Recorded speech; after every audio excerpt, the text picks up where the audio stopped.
calm down, folks. Just calm down.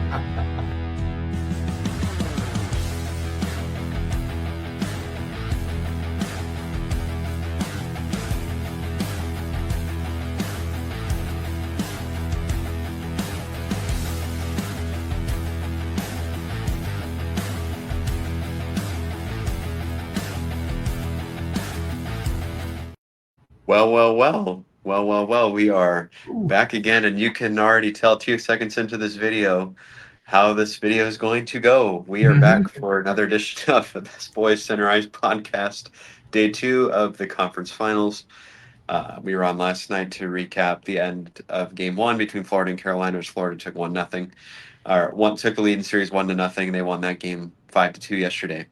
But as usual, before we get started, we have to do our usual shout outs and promotion of the show. So first off, we want to thank the Refocused Radio Network with Shemaya Reed, who are the people that we get to have our show put on their network, the radio network, every day. Every show we do is put on all during the week. So if we do any shows on Saturdays, Sundays are put on Mondays, but every show the day afterwards is on the network. As Dad always likes to say, it's always on Spreaker just to listen, but with some of these graphics, it's almost a better option to watch it instead. But it's on Spreaker. It's also on our Best Boys Center Ice podcast YouTube channel, which we're trying to grow and get subscribers. So if you go and find us on the YouTube, Best Boys Center Ice, leave us leave us comments, subscriptions, all of that works. Obviously, Dad does his post games on TikTok. So I imagine there's probably gonna be one tomorrow that he'll do. And I think I'm just gonna get it out of the way tonight. Okay.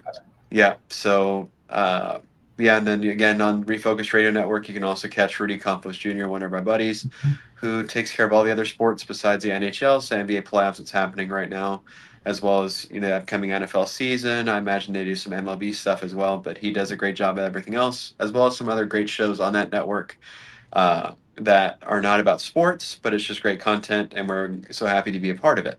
Right. Before, because we're in for a good, as much as you guys were in for a good episode for Toronto's Game 7 loss, I think we're in for a really good treat tonight. As you can see, the third round of the Western Conference starts up today for the East or Western Conference Finals, and obviously you can see Dallas beats Edmonton 1-0. Crazy game that just I don't know, mystified, I think, everybody how that happened that way. It got out of hand really quick in the third period. It did? Got way out of hand. We'll go ahead and real quick while I open this up. Again, you see Dallas beats Edmonton 6-3, but the floor, as you said to me the other day, Mr. Besse, the floor is yours. Go ahead and go bananas. All right. So we were all looking forward to the rematch of Dallas-Edmonton in the Western Conference Finals. Same scenario, Dallas with the home ice, Edmonton going in, having to play the first 2 games in Dallas. Last year, the Oilers won Game 1 on overtime. And so this one, you looked at the first probably 20, 39 minutes of the game was all Edmonton. It was all Edmonton. Leon Draisaitl gets things started 10-19 into the first. Tyler Seguin got a goal to tie it. So we end the first period 1-1. Hey, great road period. I was texting Carson and saying, hey, that's a good road period for the playoffs for the Oilers. And then, all right, second period comes along. The Oilers get a power play goal from Ryan Nugent-Hopkins. And then a little bit later, within about a minute 40, Evan Bouchard gets a goal. So it's 3-1 Edmonton. And you're going, all right, okay. So I'm at work, right, because I'm watching it. And I left, and my girlfriend and I had to run an errand before we came home. So I said, well, okay, you know what? I'll just keep an eye on it on my phone and stuff like that. And all of a sudden, pardon my expression, all hell broke loose. Miro Heiskanen gets a power play goal. That was off of the penalty that was taken at the end of the second period. All right, that was at 32 seconds in. Then at 3:40, another power play goal by Granlund that tied the game at 3-3. And then Matt Duchene, who they had been talking about, hadn't scored yet in the playoffs, gets his first of the playoffs on the power play And then all of a sudden, Dallas goes from being down 3-1 in going into the third period to being up 4-3. And then they wind up getting another goal from Sagan and another goal, an empty netter from Lindell. And we get to 6-3 Dallas. And now Edmonton, who looks so good in the first 20 minutes, they're undisciplined. Again, they had that problem in the LA series. They had that problem in the Vegas series. And now they're starting to have that problem in the Dallas series. And the more that you're going to spend time in the penalty box, the more teams like Dallas, who have the best power play in the playoffs, I think, right now. And Stuart Skinner looked shaky after going 2 straight games without giving up a goal, 2 shutouts in a row against Vegas, 1 in Las Vegas, 1 in Edmonton.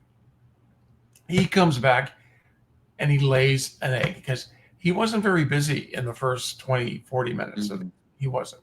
Dallas couldn't get any sustained attack going.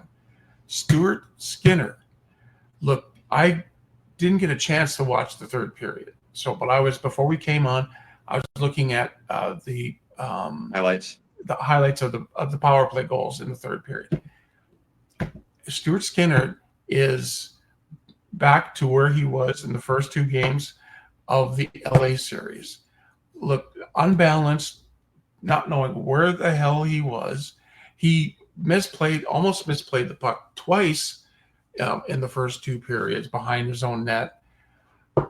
I just don't know what to say about Stuart Skinner anymore, except for enough is enough. We know Calvin Pickard didn't make the trip to Dallas. And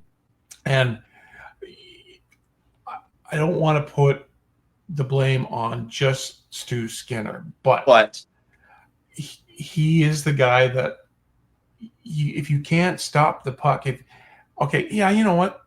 3 power play goals. That's, it's 5 on 4. But you've got to be able to give your team a chance. He just totally gets into his head. The first goal was 32 seconds in, and he gets that second goal in, and it's all of a sudden tied. And that's it. Stu Skinner just loses it. He cannot take the pressure. He's not a pressure goaltender. He's not Jake Ottinger. He is not Bobrovsky. He's not a guy who can take the pressure, and it showed tonight. Now, what do? You can't do anything because Pickard's not even in Dallas. He's in Edmonton. You may get Pickard back. I don't know. You may get Pickard back in game 3, game 4. The defense fell apart. Mm-hmm. It was more the discipline, too. They should have stay out of the penalty box. Yeah. Stayed out of the penalty box, this would have been a different scenario altogether. If this is a game where you sit there as an Edmonton Oiler and an Edmonton Oiler fan, and you've got to say, okay, game 1, you have to somehow or another put this behind you, but remember what happened and come out in game 2 on Friday night and play twice as hard. And you got to stay out of the penalty box. And apparently you have to babysit Stu Skinner to get him through a game, which you shouldn't have to do at this level in the third round of the Stanley Cup playoffs. I don't know. I wasn't expecting this at all. Dallas was going to win. Dallas was going to win. Edmonton was going to win. Edmonton was going to win. Still think Edmonton's going to win overall, but they have to come out and with that energy they had in the first 2 periods of the game. And my biggest fear is like every time that the puck goes into Edmonton's end, you have no confidence in Stuart Skinner. And this goes back 2 years now that the Oilers had a chance. The management had a chance to do something and get that goaltender, that number 1 guy in there a few times. A few different names came up over the last couple of years. Montembeault was one that I think of. John Gibson Came up this year. Stu Skinner is a backup goaltender at the best. If this was middle of the season, he'd be in the AHL right now. Mm-hmm. This is a game. It's 1-0 Dallas. Hats off to Dallas for coming back and not giving Yeah. up and just roaring back. You got to hand it to Dallas. You can't just say it was all because Stu sucked or the Oilers undisciplined. Dallas did what they had to do. They came back in the third period and scored 5 unanswered goals. And you're not expecting that in round 3 of the Stanley Cup playoffs, but it happens. Now, Edmonton, you take this, you take your spanking, you take your licking, you go back to the drawing board, you work hard and practice tomorrow, you get out for game 2, still with a chance of turning things around. Now, if you look at the first 40 minutes of the game, you see the Oilers can play with Dallas. If they would have stayed out of the penalty box, it would have been a different game altogether. So I'm one of those. I've been watching this team. It's my childhood team. I grew up with this team when they were in the World Hockey Association. They started in the NHL. And I believe in this team. You never give up, just like Carson believes in the Pittsburgh Penguins. He never gives up on the Pittsburgh Penguins, even though they've had a rough couple of years. You stick with your team, but you got to, as an Oiler fan, you've got to say enough is enough between the pipes. Mm-hmm. And you got to hope, and I know like saying this, but you got to hope that Calvin Pickard can come back in game 3 in Edmonton. And you got to hope that the Oilers can come together defensively, stay out of the penalty box on Friday, turn this thing around, get it tied, or you're going to go to Edmonton down 0-2 like you were against LA, and this ain't LA. This is the Dallas Stars. So that's my rant. I just think Dallas did what they needed to do. Dallas was when they needed to be. Dallas may not have been the best team over 60 minutes. They were the best team when they needed to be in that last 20 minutes and scored 5 goals. That's what counts. Dallas deserved the win. Now the Oilers have got to keep a little bit of that to your in yourself for game 2. Move on, short-term memory, and start over again. Get back. Now you just got to get that one win in Dallas. Yeah. Well, I definitely thank you for giving us probably the best one we've had so. Well, I think one of my Leafs rants probably. Yeah, your Leafs rants were pretty good though. But just because the Leafs aren't my team. But anyways, okay. Very concerning if you're Edmonton because you shouldn't have to be hoping Calvin Pickard comes back ASAP. You shouldn't have to worry about that. You should be like, okay, if he's able to, cool. But if he's out for another week and a half, that's fine. Like we're gonna be all right. But you know what? And I don't just say it just to fire you up with Stu, but I believe it's true. Like he had 2 games last series where he got a lot of help from the defense. Mm-hmm. And I said last night and before we got on today, when he has to face a team that's offensively potent like Dallas, who can break through, obviously, and they did, he is going to be a hard goalie to win with because he gets rattled quick. And I mean, I can tell watching. I'm 300 some odd, 200 some odd miles away from that arena, and I can feel it watching it on the TV. As soon as Dallas tied that game, like it's done, they're not going to win. Stu's rattled. The crowd's going nuts, yelling his name at him. They've lost all the momentum, and then they took a bad penalty there. They took basically 3 penalties in a row. Bang, bang, bang. A power play that looked horrible on his first try of the game. It looked non-existent. They all of a sudden picked it up and go 3 for 4. And the Oilers, as what they had said on the broadcast, have not been a great penalty killing team this playoffs. That was the difference last year. They were a really good penalty killing team. Now they're struggling on the penalty kill. They've got Stu, who's shaky, and I agree. He had hard times with the puck. It seemed like he was so close to giving it up and getting up a goal right there. He almost had one when in the third period, I believe when it was 4-3, and it almost went right off of Duchesne's leg and in the goal because he didn't know what to do with it, and he backhanded it, and Duchesne almost got it.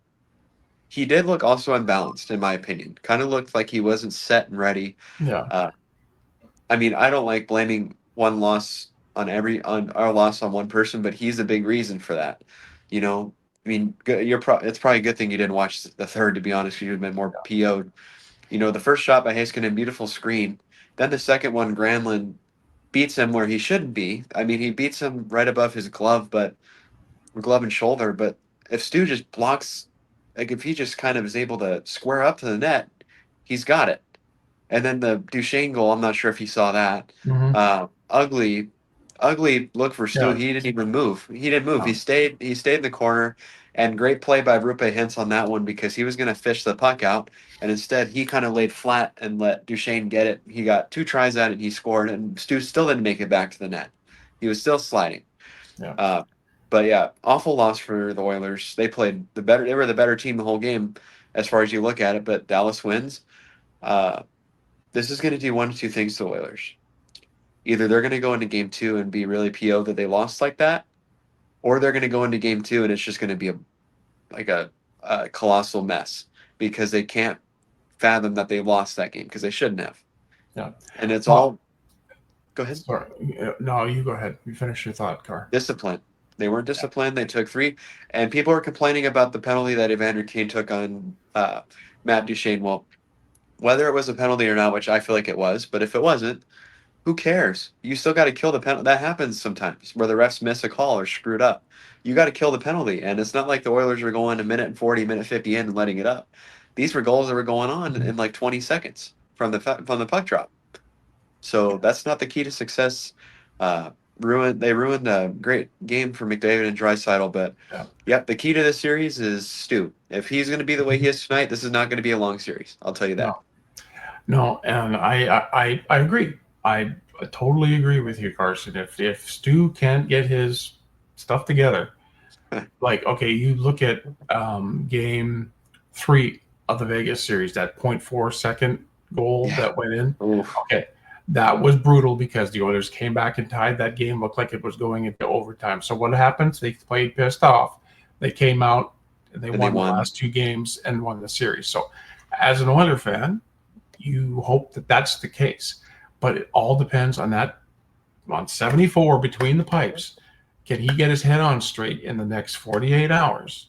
Yeah. Can he stop a puck? If he has to, can he be the Stuart Skinner of the Western Conference Finals last year, the last 3 games, and then the last 3 games or 4 games of the Stanley Cup final? Can he be that guy, or is he going to be the Stu Skinner that lost the first 2 games, gave up 12 goals to LA in the first 2 games of that series?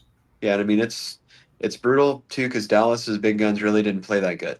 Honestly, Rantanen didn't look that great. Robertson looked okay.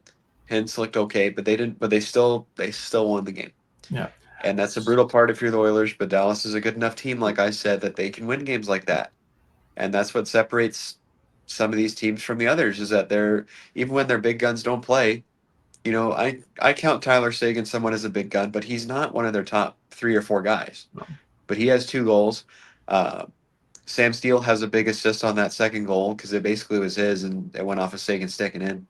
I just was concerned about that with Stu, even though it may not have been that big of a sign, but that first goal, because he was just going deep into his net as soon as Seguin got close to him and lets it in. But yeah, rough game for the Oilers. McDavid, Draisaitl looked really good. Mm-hmm. I think just the wind was out of the sails as soon as Dallas took the lead. It's like, holy cow, we just gave this thing up in like 5 minutes. And they're forcing things. Once the snowball effect keeps and it just keeps going and going. Well, they were just forcing things on net, and you had like 3 or 4 different Oilers getting kind of banged up by getting hit with the puck. You hope that this one, like you said, they forget this game, but they remember what happened. Yeah. Because that shouldn't happen at this point in the playoffs where you go undisciplined, take those penalties, give up all those goals. The biggest key is just going to be Stu because Audrey looked pretty good after he kind of started pretty shaky as well. Mm-hmm. He picked it up when it mattered in the third, and even though he may not have had as great of scoring chances against as Stu did, he did what any playoff goaltender does, what great playoff goaltenders does, and he just gave his team a chance and kept him in the game. It doesn't matter if he made 2 saves, he made 10 saves, he made the saves. Yeah. And he did a great job, but yeah, bad loss for the Oilers, great win for the Stars, and they have I mean, obviously all the momentum, and if they play a full 60 next game, Edmonton's got to watch out a little bit. Yeah. Well, you go into game 2, the Oilers just got to find a way to stay out of the penalty box and That just was ridiculous. that That was was awful. that was like I couldn't believe when I saw 3 power play goals. But it's the hockey. It's the Stanley Cup playoffs. It's you're going to have games like this, and I've seen the Oilers have games like this and come back, bounce back. We've seen Dallas have games like the Edmonton had and come back. It's still a long series. It's gonna, you want, as an Oiler, you want to take game 2 and win that one and go into Edmonton tied into Sunday. But it's now just a matter of what Stu is going to come out between the pipes. I don't know. You don't have anything right now. You got Rodrigue, was a great. He hasn't played a game. He hasn't played a minute in the playoffs yet. And like you were talking about Stu not squaring up. That's the difference between Stu Skinner and Calvin Pickard. Pickard gets square. He's a better east-west goaltender than Stu Skinner ever is. Well, and you saw that first period. That one kind of shocked me. The little play with Rantanen, I think he was behind the goal line and he almost got it off of Stu's skate. And that's the kind of stuff that we're talking about. No. I don't do it on purpose to rag on Stu, but he just doesn't look like he's ready. He's just like he's bouncing around and he's just not square. I don't know. He just looks like he's phased by the moment. He looks uncomfortable. Game 2 is Friday night, 7:00. Oh, if he loses that game, honestly, if Stu loses that game the way this one went, if Pickard's not hurt, you might as well just think about giving Rodrigue a try. Because sometimes those young guns that haven't played, they have nothing to lose. I think about this one all the time when it comes to the playoffs. Matt Murray. Mm-hmm. First goalie in NHL history to win 2 Stanley Cups as a rookie, which is crazy to think about that. But the way that it all worked out. The way it worked. But he came in the playoffs because Fleury got hurt, and then he couldn't come back for a while. And we had Jeff Zakov, who started that 2016 playoffs against the Rangers. But then they just decided to throw Murray in there and see what happened. And he came in there and he was lights out. And he looked cool as a cucumber. He just was ready for anything, and he had nothing to lose because no one expects anything out of you. And it just lessens the expectations. You just play like you're having fun. And sometimes I feel like that might be best for Rodriguez because he's not expected to do much anything. So if he goes in there. I watched Rodrigue play a couple of games when Stu was out, and they put him in to give Pickard a break. He looked good. Yeah. He looked good. And if he were to have a bad, like had a great record in the AHL this year. And if he were to have a bad game, no one would really be pressing him because he's a young gun. But I think he would do pretty okay, honestly. But you're right. The Oilers play different when Stu's not on his game versus when he is. When he's not, they're kind of sheepish. They feel like they have to force everything on the net to try to score because every time the puck comes down the other end, it's a fear that it's going to go behind him. Yeah. So we'll see what happens. We'll see what happens. As a 1-0 lead going into Friday night's game at American Airlines Center. Now, tomorrow night is game 2 of the Eastern Conference Final between Florida Panthers and the Carolina Hurricanes. And after Florida got off to a great start, a couple nights ago, they will look for a road sweep in the first 2 games as they're in Carolina. And the way that Carolina played and compared to how I don't know if it was a case of Florida is that much better than Carolina or Carolina's that much worse than Florida. I think it's more of a combination of Florida's really good, and Carolina can't keep up with Florida. And I still think this could go 6, but I tell you what, if Carolina drops an egg again, like they did in game 1, it's not going to be good. This thing could be over in 5, maybe in 4. It could be a sweep.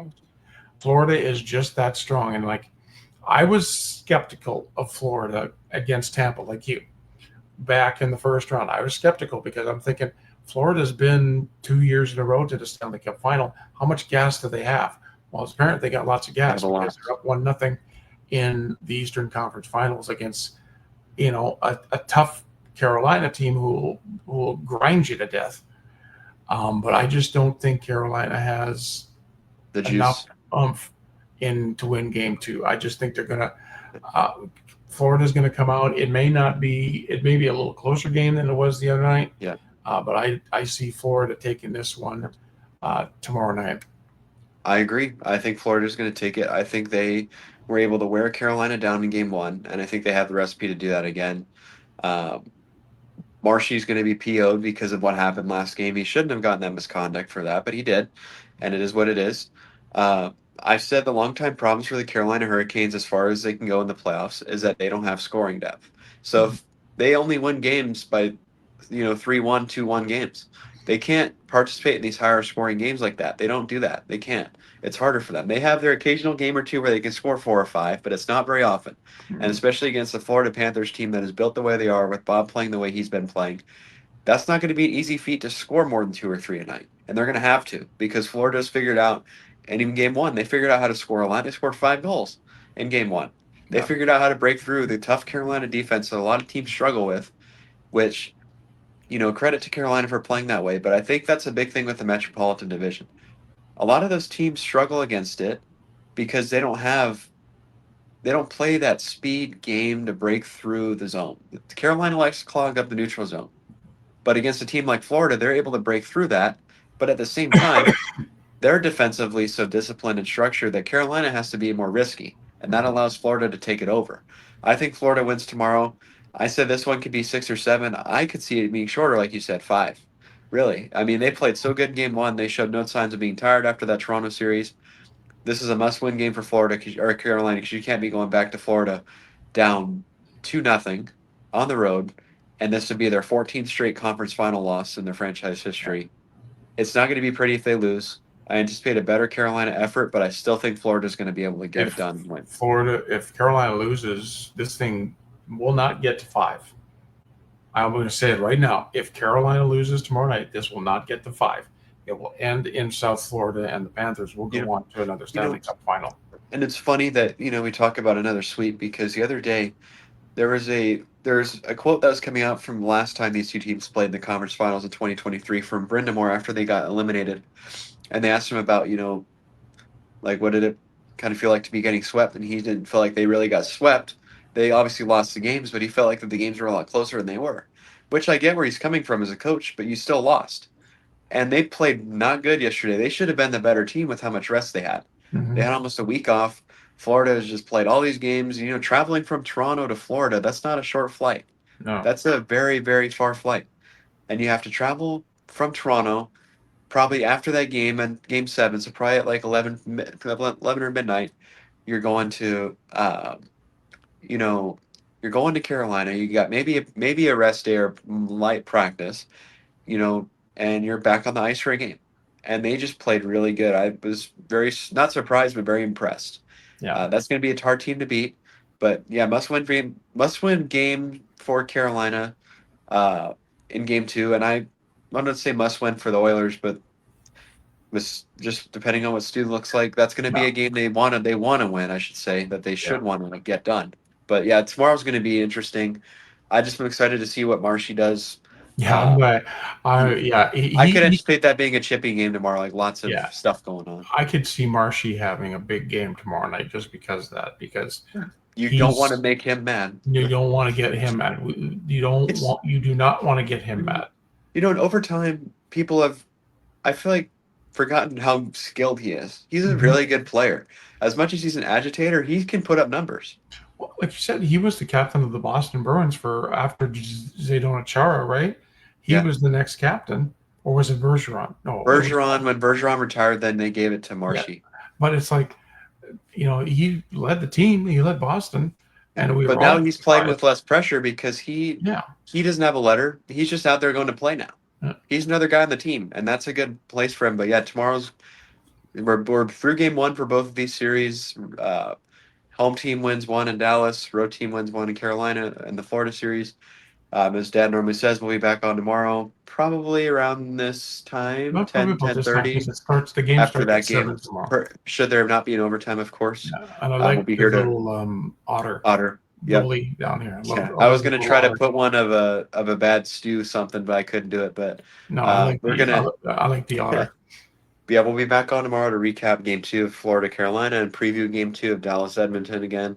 But yeah, we always love doing these shows. It's fun when we get a little rant in there. We'll hopefully in your case that the Oilers or Stu looks a bit better in Game 2. But if it doesn't, we're gonna be in for another Yeah, it might a be good one. one on We'll Friday. just, and I look at it, and I look at it this way. After the game was over tonight, I looked at it going, a few years ago, and I've told Carson this before, and I think I've You actually said it on the show. on the podcast. I used to get so mad when the Oilers played a game like they played tonight, and I would just be day or two, and it would take me. I couldn't wait for the next game to come because I was so ticked off that the Oilers played so bad. And now it's just like I sat back and go, you know what? My childhood team is in the conference finals. My childhood team is in, the Final Four.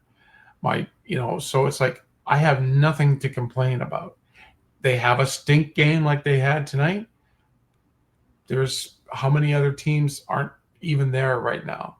So if you're an Oiler fan, and I haven't even seen any of the stuff. Oh, that's gonna be fun. And okay, You got to say you know what you got to do. You got to pull out your Vancouver medicine from last year, I think, to calm spark the down, Oilers. folks. Yeah. Just calm down. Just calm down, folks. Yeah, we may have to come up with something like that. But I just Carson and I love this game so much. Like I said, Carson has watched the Penguins win 3 cups, and he's seen them not make the playoffs.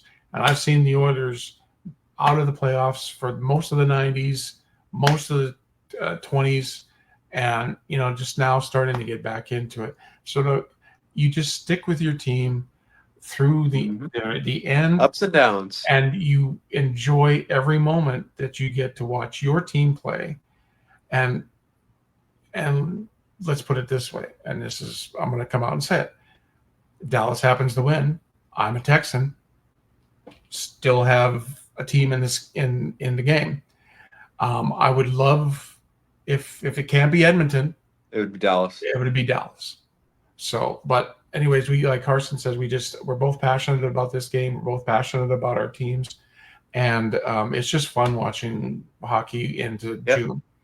It's better. I'm sorry, it's better watching the NBA because the NBA kind of is boring right now. Only good thing is that the MVP come from Canada, from Oklahoma City. But all right, yeah, Carson, love the otter picture, love the intro. Does a great job with all the graphics, and like Carson said, we'll be on probably about this time tomorrow after the Florida Carolina game 2 in the Eastern Conference Finals, and then Friday night it's going to be a little weird. I'm going to be moving that day, so I'll be probably on my phone somewhere doing the post game with Carson. But thanks a lot, Car. Great job. And in the meantime, and in between time, everybody, don't shake your head. Have a great hockey night. Bye, Dad. Bye, son.